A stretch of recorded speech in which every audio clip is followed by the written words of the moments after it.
I just have a few thoughts. I don't have any slides. A few thoughts on Seth. I first came across Seth through the blog Marginal Revolution back in the early 2000s or something like that. And at the time, I had graduated college. I was working for a consulting firm, a pretty sort of boring place. Everybody wore the same clothes. We worked on a boring area of financial services, and I was unhappy with my life. I felt like my energy and my mood was spiking and crashing throughout the day. And when I was down, I wasn't just low energy, I was negative and a little bit depressed and pessimistic. And I came across Seth's blog post or article about standing at work. And so I decided to I decided to build a standing desk in my office, and I shared an office with a couple other of consultants, and I had some mail crates that I stacked together and put my laptop on top of it, and I bought a stopwatch and was timing myself to try to stand for 9 hours a day or something like that. And my coworkers thought that this was ridiculous and hilarious, and everybody started dropping by and sort of teasing me and making fun of me, and that was fine and all. But one of the things that I quickly realized is that there's a huge social impediment to doing something different. And most people want to be normal. And if they don't want to be normal, then they want to be high status. And so tend to adopt behaviors that the crowd is currently doing or the high status people in society are currently doing. And it really does take someone like Seth, who did not care about social status in the same way that a lot of people care about it, to provide an example of a different way of living. And that's, it's part of the package of Seth Roberts, is that you really can't pioneer some of the things he pioneered without being different, without not caring about some of those social signals or picking up on them potentially. And so I'm really grateful for how odd and of a person he was, because he wouldn't have been able to do what he did if he weren't like that. And when we talk about N=1 experiments, I mean, there's also a great power to examples, and you only need one to be an example. And that was very optimistic. When I was sort of thinking about my health back in the day, I had never really been motivated to make changes to my lifestyle, and Seth provided that motivation through his example of one. I didn't continue using that standing desk for very long, because I was like, man, this is a long time. But the next experiment that I did the following week, after I'd spent about a week doing a lot of standing up, was I was like, oh, I think I'm going to try this paleo thing. And that was another example that came along. And I changed how I ate, and I changed how I exercised. And again, there was a huge social stigma to it, and people would make fun of me, and I just had to, it wasn't the fact that I had to endure caveman jokes, it was that I had to endure the same caveman jokes. That was the insufferable part.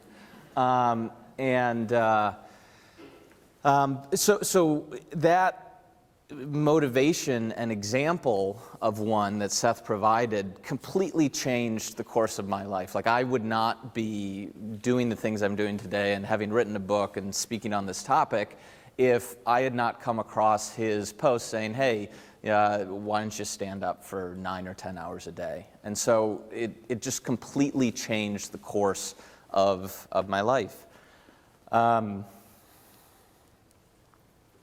The first time we actually met in person wasn't all that long ago compared to many of the folks here. We met a few years ago at one of the AHSs at Harvard. And I'll reiterate the point. He was a great guy to walk and talk with. Again, maybe because he either didn't care about social signals or social status, or some maybe didn't pick up on it, he really just honed in on the idea that you were talking about, and that was unique. I remember we ended up leaving one of the lectures and just ended up walking around Cambridge and having just an amazing conversation. He was very mild-mannered, but also courageous with a ton of backbone. And I mean, I don't know how familiar people are with different aspects of his career, but he's publicly criticized and attacked scientists who have falsified data. He's taken some very courageous stands, sometimes in some politically incorrect areas, to defend scientists that he thinks are doing sound work and good work. And so for someone so mild-mannered in person, he really was a courageous and bold person. And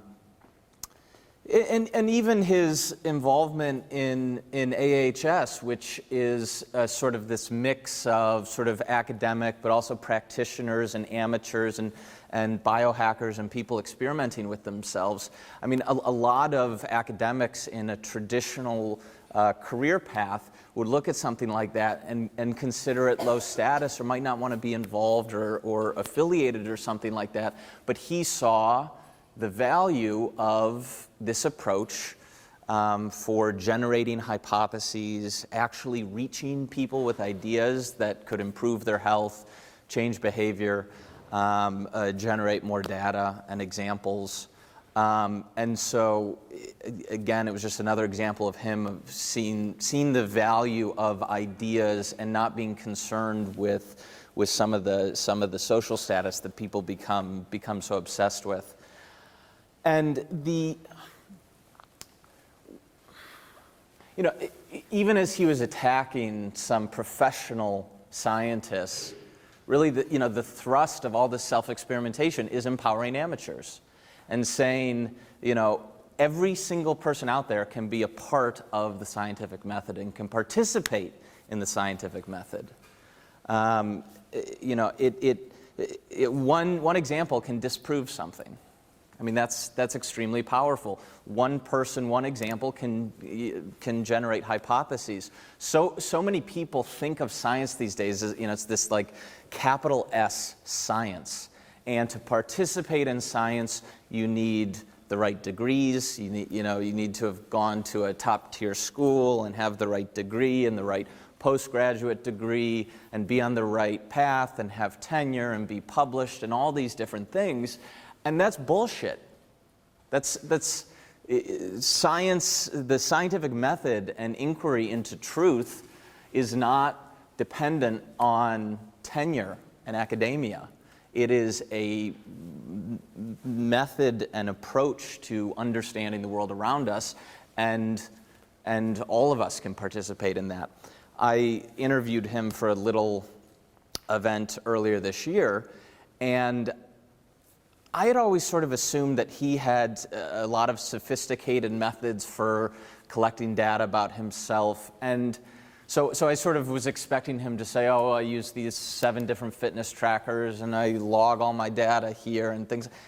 And he said, oh, I use a pencil and paper, right? And the simpler the method, or if you're trying to measure your sleep, then use a simple metric. And I don't track everything, and he would just jot it down, and that's empowering. You don't need a multi-million-dollar budget to participate in science. You don't necessarily need degrees to participate, and so he really participated in democratizing science and making it more fun and engaging and participatory. And really, for someone who didn't care about social status so much, he really sort of set in motion the elevated status that exists today of biohacking and self-experimentation. And he was doing it before it was cool. And there are a lot of people in this room who have helped make it cool. And if you go back and look at the history of science and a lot of the great discoveries that were made, they're often accidental. There are a lot of great scientists who have experimented on themselves when they didn't have the ability to run these other types of studies. And so he really continues in this great historical tradition of tinkerers who just filled with things and didn't let too many theories get in the way of actual true knowledge about the world around us. So I think what we could do to continue his legacy is to do the same, to run little experiments and share the joy of science with other people and those around us. So thank you.